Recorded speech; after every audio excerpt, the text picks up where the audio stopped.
Hello, everyone, and a huge thank you for joining us today for our discussion on who's responsible for AI risk. A really deep and provocative discussion on accountable engineering in the age of AI.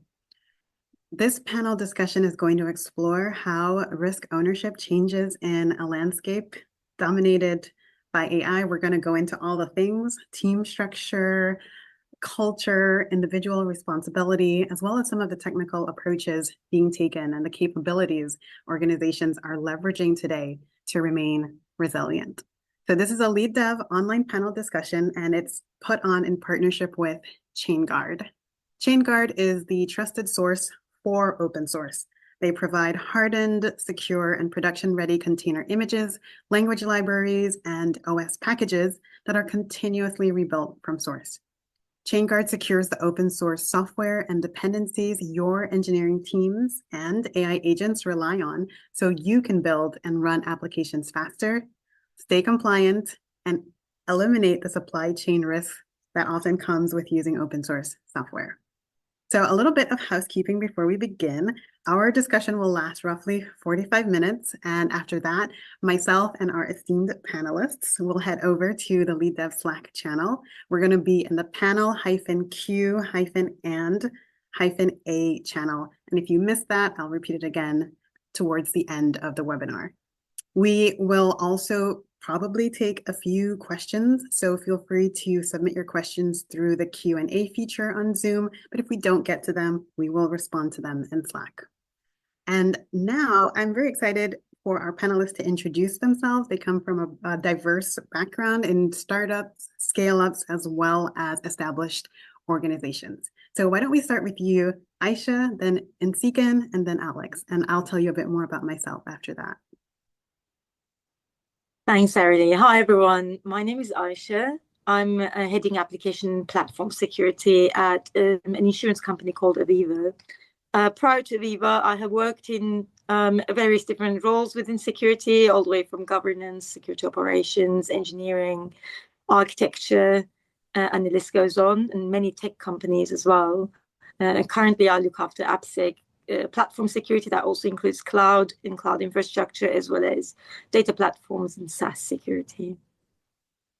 Happy to be here. Awesome. Hi, folks. My name is Insikan. I head up platform engineering at Field. Field is a renewable energy company, and we have an in-house automated energy trading platform.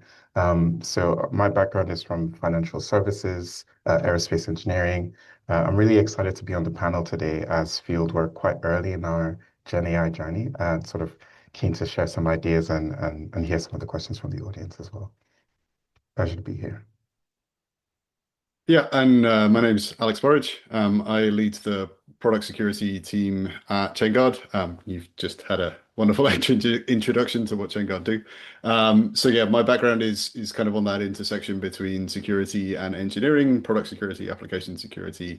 Yeah, making sure that the products that we build as an organization are secure and managing the risk for our customers. And yeah, really excited to be here as well. That's awesome. Thank you all. And I'm Arilee McSweeney, and I'll be your panel moderator today. A bit about me. I'm an experienced engineering leader who's led multi-year cross-functional transformations in quality, product infrastructure, and front-end platforms where I modernized systems, improved developer velocity, and enabled our platforms to scale to billions of users globally. Now I'm a Stanford certified AI governance executive partner, now advising small and mid-sized executive teams on pragmatic AI governance processes, frameworks, and implementation roadmaps to make deploying responsible AI repeatable and scalable. So this discussion strongly aligns with my daily work and the need to manage AI risk across organizations. If you didn't know, and this is coming from Lead Dev's own reporting, 2/3 of organizations report exploits involving vulnerable LLM-generated code, with similar proportions facing prompt injection incidents and jailbreaks. AI-generated code is also linked to around 1 in 5 security breaches discovered, and AI coding assistants, although they can ship code 4 times faster, their code is often 10 times riskier. So why don't we just get into the discussion? I feel like we should start with a question for everyone. So maybe we'll start with you, Nsigan, but everyone's invited to chime in. The threat landscape has shifted from static vulnerabilities to highly dynamic risks, as we've heard.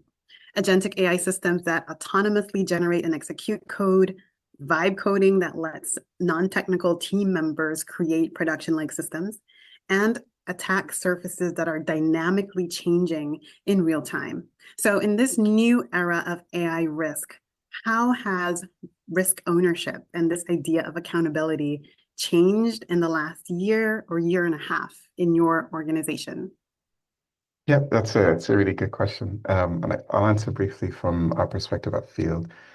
So as I mentioned before, we're a renewable energy company, and so we have a sort of broad business user set. So we've got folks in product, but we've also got folks commercial adjacent, and then your sort of classical data scientists and engineers. And I think with a lot of these sort of advents, we have a lot more folks from the sort of analysis functions, from the commercial functions that are able to make contributions.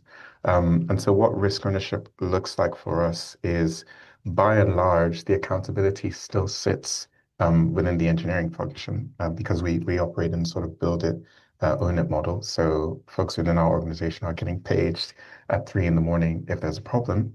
But what that means particularly is that the sort of QA of the artifacts that do go out, or anything that will run in our production environment, sits with us. And that means we do a lot of that QA, validating that folks, where they're making contributions, are fitting in with existing patterns. And by and large, people understand what's going into production because they will get paged for it. So in summary, it hasn't changed the model too much. It's sort of expanded the risk surface, if you will, or the source of risks. But in terms of the accountability at Field, it still sits within engineering. Thank you. Alex, how about you? Yeah, so I think my experience is a little bit different, and the one of the key things that I'm seeing changing is there are now kind of parts of the business outside of engineering, like outside of the traditional places where we would build products, features, tools, that are now able to do that thing, to build new things for customers. Whether this is sales folks like vibe coding something, putting it in front of a customer, or I don't know, things like finance, building tools for their own internal use, right? So there's just kind of new functions that are able to create tools that maybe don't have the muscle memory, the culture, the habits of how to build things securely, what things to be aware of, what checks you have to go through. And so while we want to enable those parts of the business and we don't want to hold anybody back, the threat landscape has changed because threats are now popping up in places where, as a product security organization, we would never previously have looked, or as a security organization, right? We have traditionally been focused on what is engineering doing, what is coming out of engineering, whereas now we need to like open up our visibility and our sight to the whole organization, because new products can come from anywhere, which means new threats and new risks can come from anywhere as well. I think that's such an interesting dynamic. So we're going to dig deeper into this, but I want to hear from Aisha, coming from a more established corporate background. Yeah, sure. So the way I've seen is, historically and traditionally, security, to be very honest, struggled with ownership as a whole anyway, where you would have code owners, you would have your SDLC, you would have your pipeline, packages and supply chain, third party, all put together. So it's in my point of view, AI speeding up code development, software development, new features have added to that existing struggle of ownership and the gate points of where you want to take action to security findings. So integrating this security into this newly created way of code generation really, really fast speed is going to be one thing. Another thing is that existing vulnerabilities that we're seeing across applications and products that we have vulnerabilities that could be reachable and exploitable with AI coming in from outside as well, that time between a vulnerability 0-day being out and that getting exploited, that is just narrowing and narrowing down. So that means although there is this ownership and speed problems, we still need to be even faster in addressing the issues that we'll be seeing. So the struggle is, again, placing ownership, having accountability, and at which points do we have security guardrails and the gates that will look after code vulnerabilities. Got it. And so I think what the theme that or the trend that I'm hearing here is that from a smaller startup like Field, they kind of just like put that responsibility on Eng. And then as we get to a scale up like ChainGuard, the dynamic gets a little bit more complicated with a little bit more partners tackling security and risk accountability. And then within the broader corporate function, there's a need to move quickly to address these issues. And we're going to tease a little bit more on that in an upcoming question. But for now, I think what's really standing out and maybe what's on everyone's mind is agentic code generation and vibe coding, right? We talked about how they increase the software supply chain attack surface in ways that like our traditional software processes really struggle to handle. So the risks are not only dynamic, but they're transient and they're ever changing. So when we get down to brass tacks, what are some of the concrete controls or practices that you have seen effectively reduce this expanded risk, especially, you know, that context of having non-technical team members contributing generated code? So Alex, why don't we start with you and then follow up with Aisha? Yeah, so I think, you know, as you've said, the speed at which things change is now operating at a different scale than it was before. You know, where previously you might have been able to run some security scanning tools or be able to get a snapshot of the state of your organization, the state of your enterprise, like we have seen from the recent attacks, you know, just in the last few weeks, we've had the kind of high profile attacks on Trivia and Axios and other organizations that like dependencies get introduced and then they're exploited in a matter of minutes before you're even aware that those are dependencies of your organization. So it becomes much less around kind of managing your SBOMs kind of piecemeal and much more about what systems do you have in place, right? Your security posture is no longer like how much red and how much green do you have on your dashboard. It's what systems do you have that are operating at machine speed to protect those things. And you know, to your point about what do we do about new parts of the organization that are maybe engaging with activities that they didn't before, I think the key thing that the way that ChainGuard is approaching this is, you know, we make the easiest path, we make the default path the safe one. And if somebody is able to do something, then they are allowed to do it, right? So we put in place tooling so that, you know, whoever you are in our organization, if you're able to build something, if you're able to publish it, then we have put the safeguards in place to make sure that that is then secure.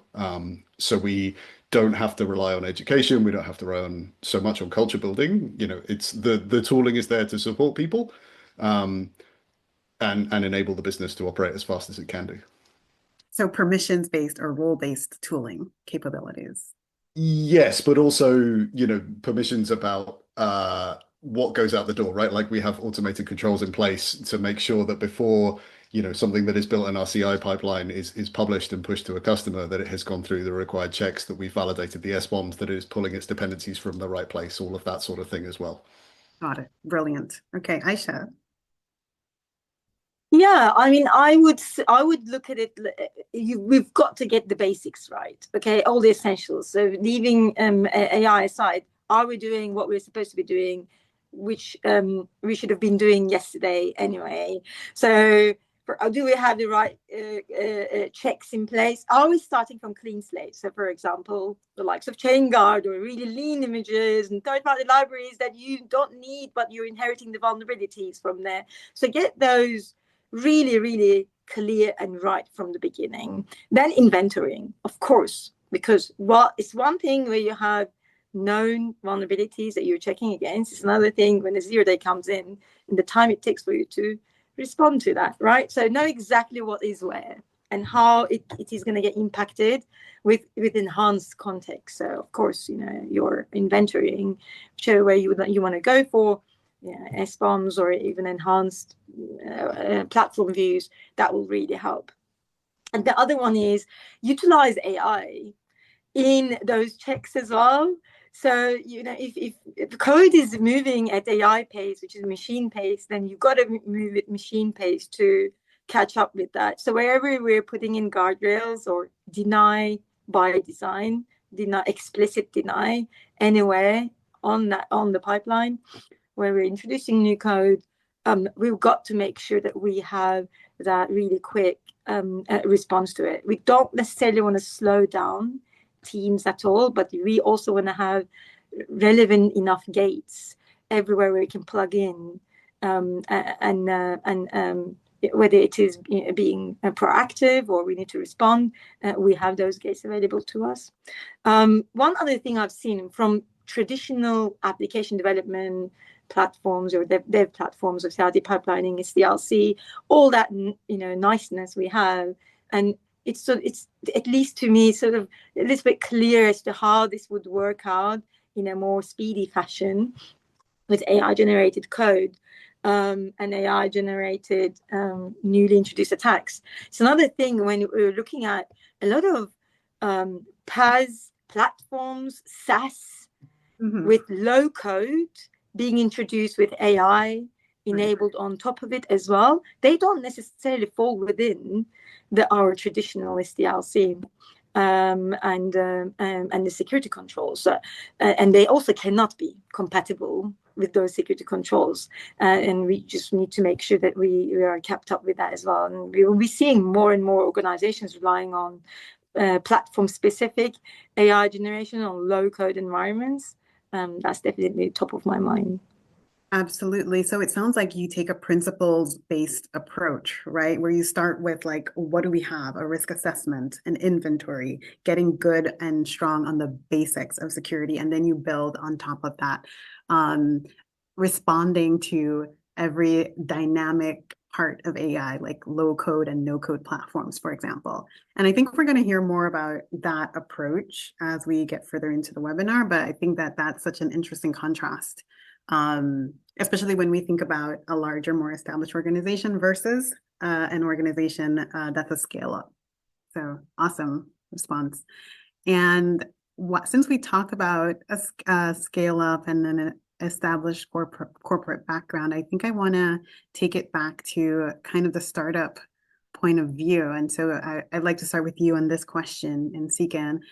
And in a resource constrained startup, and maybe if we're all managers, I think we can all identify with the feeling of being resource constrained, but how have you restructured teams and rituals so that risk ownership doesn't become diffuse when non-engineers use agentic tools or vibe coding to build and deploy, or just generally anyone using different AI tools? What practical patterns help maintain accountability without killing speed, especially as these new risks appear that didn't exist in traditional development? No, thanks, Arlie. That's a really great question. I guess for a bit of extra context, so within Field, the platform I mentioned before, the in-house energy trading platforms, it's fully automated. And so this is very much an internal business application and doesn't have sort of average customers in the conventional sense. And the energy industry, at least where we operate, is regulated. So we have some requirements to be able to, there's a lot of explainability required in our systems. And so I give all of that as context because it then helps frame the kinds of contributions that we have and the model that works. So in our context where we have non-engineers using agentic tools, generally this tends to pop up in areas where it's sort of some analysis, some analytics, sort of SQL procedures, that sort of thing, to try to slice and dice data in multiple different ways, or contributions on, say, we have an internal web application that's used for controlling the trading platform. And so generally there's a bit of sort of onboarding for non-engineers so that they have an understanding of patterns, etc. And so I think in terms of the structure of the teams, I think we've just taken a lot of learnings that we've had in the whole sort of agile space, if folks are still using that term in general, about putting cross-functional groups together so that they understand one another's context and what they need to work on. So what that means for non-engineers is rather than have a PR came out, was thrown over the wall, landed in CI, and no one really knows why it's there, just sort of having that open dialogue about sort of what's the problem you're trying to solve and talking through approaches. Because yeah, the thing to bear in mind is that with some of these folks, they won't be familiar with the patterns, they won't be familiar with the code base or code bases and best ways to solve that. So I think some of the good patterns we've just discovered over, the past decade or two about how individuals work well together still work here. And so to talk about the sort of risk ownership, when we're talking about really critical parts of the energy trading platform, particularly places that need to be audited, what we found is that actually those tend to be left to the engineers and the technical folks just because of the level of criticality required in the application. So that's generally how it seems to work for us. So where things are lower risk, the contributions are very, very much welcome, and it's easier to ramp folks onto that. Where the level of criticality is super high, generally the context you need to be able to understand what to do or to make improvements is quite high. It's basically doing the job. And so we find that there's less risk introduced in those areas of our platform. Got it. So it's a risk-based Yeah, approach. I think very that's much really so. interesting. Alex, how is it over at Chingard? Yeah, so I think maybe to come at this problem from a slightly different direction, I think we as the security industry have been kind of fighting a losing battle over like building habits and building skills and educating non-security specialists. We've kind of been losing that battle for the last, I don't know, 2 decades, maybe longer. Security training is something that people don't really engage in, they don't really learn from, it doesn't really change their habits and their behaviors. And so now if we're trying to roll that out to, people outside engineering or maybe, some of the non-traditional parts of the org, like I think that barriers and those hurdles just get higher and higher. So I think what this does is give us an interesting opportunity to come about this from a different angle and say, rather than trying to build the culture in the humans in our business, we can try and build the behaviors that we want to see into the AI agents themselves. Particularly as we're seeing the growth of skills and the org level instructions that we can give to our AI agents. That's where we can now plug in the behaviors that we want to see, the behaviors that we don't want to see, and that enables us to kind of level up as an organization in a way that is invisible to the people using it and in a way that feels frictionless. And to your original question, we're all resource constrained. I can create some prompts and then roll those out to everyone's AI agents much, much faster than I can, get 100 people on a call and do some training with them and level them up. Got it. So the team scale, it's no longer getting approval for another engineer. It's like, okay, we need another 10 agents to execute XYZ thing. And I completely hear you. There's a lot of discussions happening around security overall. Some people want to take it towards security appreciation versus a typical security training. So it's really interesting to hear more about this, as well as what you said about building the oversight behaviors you kind of want to see into the AI agents themselves. I think that's pretty innovative. So I don't want to leave it there because I definitely want to hear about how does all of this translate when you're working in a more established corporation, like such as insurance. So Aisha, what is this? How is this changing for you? I'm curious specifically about the corporate context and agentic risk. Like, have they increased cross-team collaboration for you? And if so, which teams now work more closely? And what is the impact of product development cycles? Yeah, I think that with many organizations, on a startup scale, I presume there are a lot of teams that may wear multiple hats, where it requires collaboration across team efforts, where you scale out in very large corporations and organizations, the boundaries are a little bit more defined.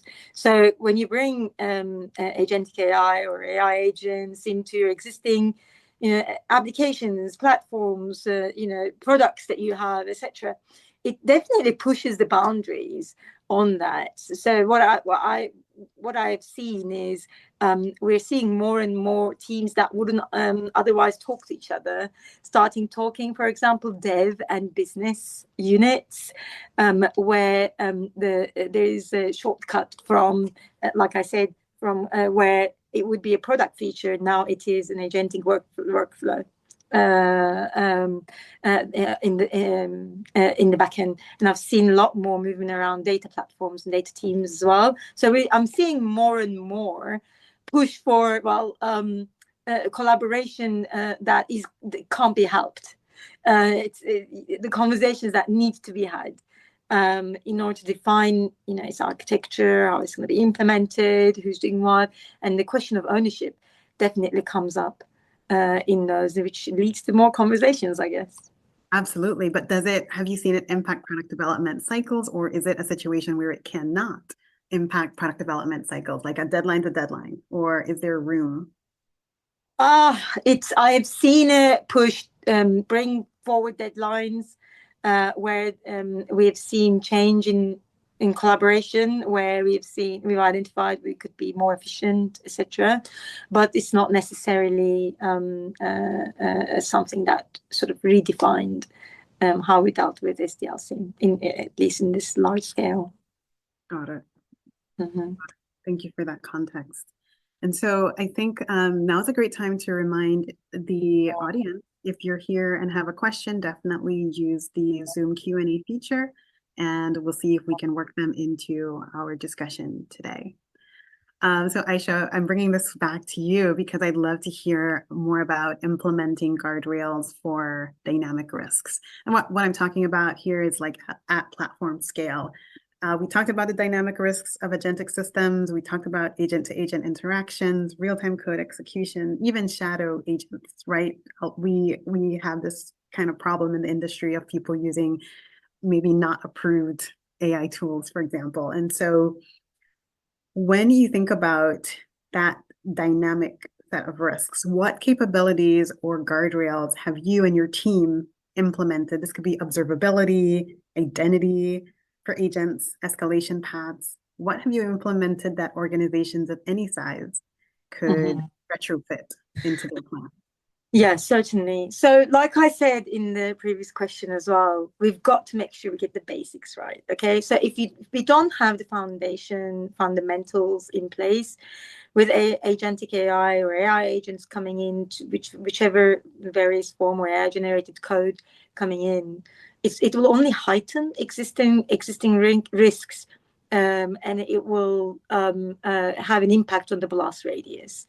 So what we've done is review of what gaps have we got in terms of all things security, and that is from, are we logging in correctly? Have we got necessary controls in place? Are we covering, do we have visibility everywhere? And of course, with anything like the question of shadow agents, where they're popping up from, depends on, again, your existing security controls. If you're a little bit more relaxed organization where you have where you allow a lot more autonomy to teams to bring in apps and solutions, or even on their desktop device, you'll find a lot of that. In my organization, it was quite restrictive to begin with, so we've got a good handle of what we think is coming in. However, it doesn't necessarily mean that we have the full visibility. So visibility is absolutely the most important.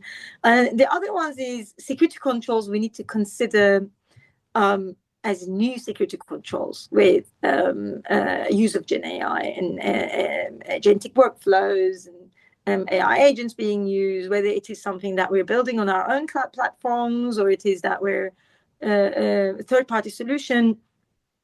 Are we doing whatever is necessary in terms of the guardrails we need to embed into those LLMs in the output? Are we testing it right? And I think it's not necessarily just a security question. It's a platform, DevOps, and product management wide. How do we now test the output in a way that we can rely on. So of course there will be a lot of security testing that we've been doing, AI specific security testing with prompt injection attempts, perhaps adding in another LLM on top of another LLM that will look at security of the output in very risky situations. So we've considered all options with a risk profile consideration, where the risk is really high, going with more restrictive controls. I've also recently started looking at enhancing existing security posture management we have with AI visibility. So, so if you're using any existing security tools, you can ensure that they will be covering the likes of cloud-based AI platforms, its configuration, its attack surface, etc., etc. Gotcha. Okay, so it's a multi-pronged approach that even with AI now, you're seeing the need to partner across the organization, particularly to hit reliability and resilience targets. But it's still like the foundation of it all is that principles-based approach you talked about getting the basics right. I think that's interesting. Now, I'd love to kind of contrast that a little bit and hear from like a smaller startup. So in Seekan, are there specific specific guardrails that you've implemented or seen implemented within your organization? Yeah, that's a good question. So as I mentioned before, we're quite early on in our journey, and one of the main areas that we're starting to focus on is having agents perform some ad hoc maintenance tasks on our trading platform.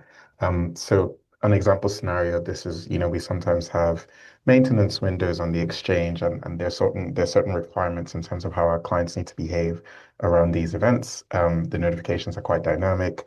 And so we're thinking about actually can agents just take care of this rather than, the on-call team member needing to manage this and handhold it. And what we're thinking about specifically around that is observability. That's really, really crucial for that kind of context. And particularly thinking about identity and access management. So sandboxing as much as we can. It's no different to how we manage any other application, and thinking about actually what privileges the identity that this agent will be running on this host environment with. What privileges will it have? Are those privileges we're comfortable with it having?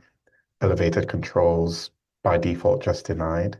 And the same applies as well for members of our development teams, where folks might be running things like Claude Code or Codex locally on the desktop. What authentication credentials have they got set up locally? Because I mean, this is working on the file system, and we've all read the news articles about agents that didn't ask for permission before they did the thing, or the AWS case about certain environments getting deleted, and that's very, very likely when you have these inheriting credentials that humans have. So for us, we're thinking about how do we audit the credentials that our local teams have, so that actually if they are running things like Codex, hopefully it is safe, or at least the roles that have been assumed at that time are appropriate for the level of work required. Got it. So it sounds like there's a use of agents right now for performing ad hoc maintenance tasks, but there's a broader plan to incorporate agents into things like IAM, identity access management, and observability.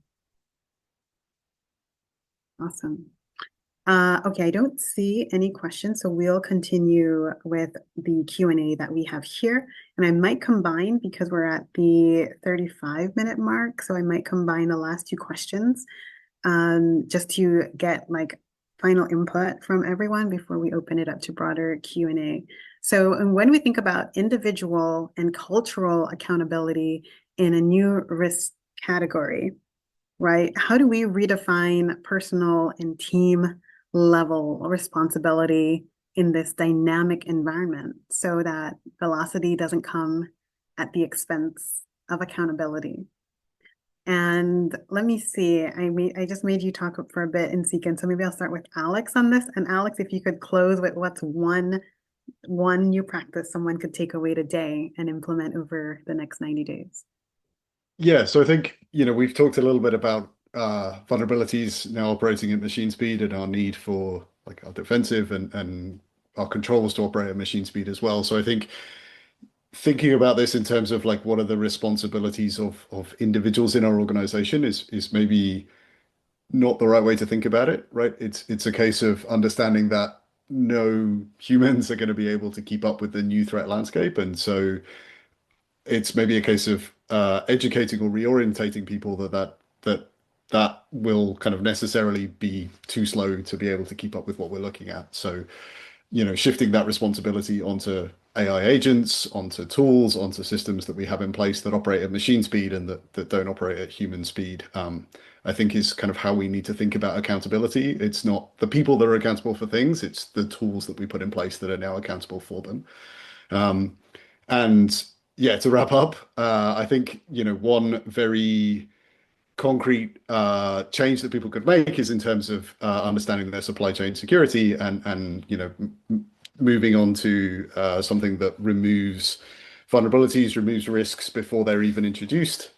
So I'll do a little plug for ChainGuard here. I think, rather than, previous model where you might want to monitor vulnerabilities as they're introduced, triage them, respond to them, and then remove them, we've seen that entire model just doesn't work anymore. You can't keep up. So, shifting over to something like ChainGuard, where we will remove those vulnerabilities before they're even introduced into your environment.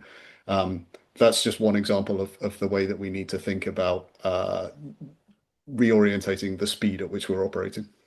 Awesome. So addressing the risk upstream, like before it even gets to you. Exactly.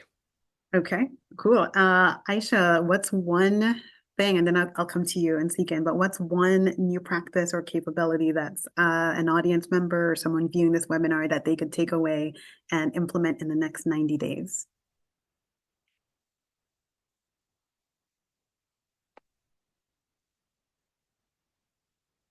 Sorry, I was on mute. I was thinking of picking one, but I couldn't make a decision between two. So definitely one very, very practical advice I can give is if you're a large organization where you have concerns around AI use and visibility, start with an AI register and ownership register. As easy as it seems, it's and is as manual as it looks. It's a good place to start to understand how your organization is utilizing AI, and that is in many different flavors, right? AI for enterprise, AI for productivity within the organization. It could also be AI used for code generation, as well as agentic AI and AI agent used as part of your products. So have a register and treat it like you would to any security risk and inventorying of your assets. If you cannot get this via API, at least do it manually. It's better than nothing. Another thing is definitely look at your backend, look at your data architecture, and ensure your authentication authorization workflows that you're assigning are getting it right. That's one thing that I can, two things that I can provide as advice. Two for the price of one. I love it. And so, Seekin, so we'll close with you here. Now, before you share like your one suggestion for a 90-day takeaway, I'm curious, when you think about your first line managers, when you think about your staff engineers, your ICs, I'm curious about what does good look like for you in that dynamic environment, right? We heard Alex talk about security and accountability is like something humans won't be able to keep up with. We've heard Aisha talk about starting with the basics and getting those right, like with an AI register. What does good look like for you? And then definitely let us know what's your 90-day takeaway that people can implement. Sure, absolutely. I think on the topic of what good looks like for me, I think having staff, engineers, having, leads, building systems that make this easy for people. I think on subjects like security, I think that's generally always been true. As much as we can build systems and whether that's processes that are automated or guidelines that we would generally have folks follow. I think that that for me still remains the benchmark of what is good. And I think, Alex gave a really good answer there about humans not being able to cope with the pace of change. And so I think it makes sense to build more systems. The more automation that helps make this easy for people, the better. And then I think on the subject of sort of 90-day takeaways, I think what I'm thinking about a lot these days is about the sort of the respond and recover aspects of the NIST framework, for example. And I think, how do we build LLM capabilities that make that side of things easy? I think there's only so much that you would be able to sort of prevent in the first place. But actually, how do you make that sort of response and recovery quite easy when you have these security incidents? So I think that would be the sort of the main thing I'd be thinking about. Okay, got it. Thank you. But no response and recovery being a near-term goal, but no specific tool, just kind of like addressing it internally. I'd be thinking about tools. So, for example, normally organizations would have a sort of incident playbook. For Okay, example, what happens if we have a vulnerability or a breach of some sort? I'd be thinking about how do we make that playbook executable faster, right? Can we build agentic capabilities that actually got it. make managing the recovery of incidents a lot faster than it would ordinarily be? Because if the threats are faster than human speed, then I think similarly our response and recovery for any incidents needs to match that as well. Got it. So basically, incident playbook at agentic scale. Awesome. Yeah, oh, that's a soundbite if I ever heard one already. Yeah, that's right. Awesome. Thank you. As we close out, let me check to see if we have questions. Now is a great time to ask your questions or come hang out with us in the Slack channel panel-q-and-a in the lead dev Slack channel. But what you essentially heard today and learned today, we covered the surface area of risk that AI introduces, the controls our experts have implemented to manage these risks, how they've thought about restructuring their teams and redesigning partnerships across the organization to address these challenges, implementing guardrails to account for dynamic risk, and cultural and individual responsibility. So thank you so much for all of the good insights in today's panel. Panelists, please give yourselves a round of applause. And let's head over to the Lead Dev Slack. And thanks again, ChainGuard, for sponsoring this webinar. Thank you and see you next time. Thanks, everyone.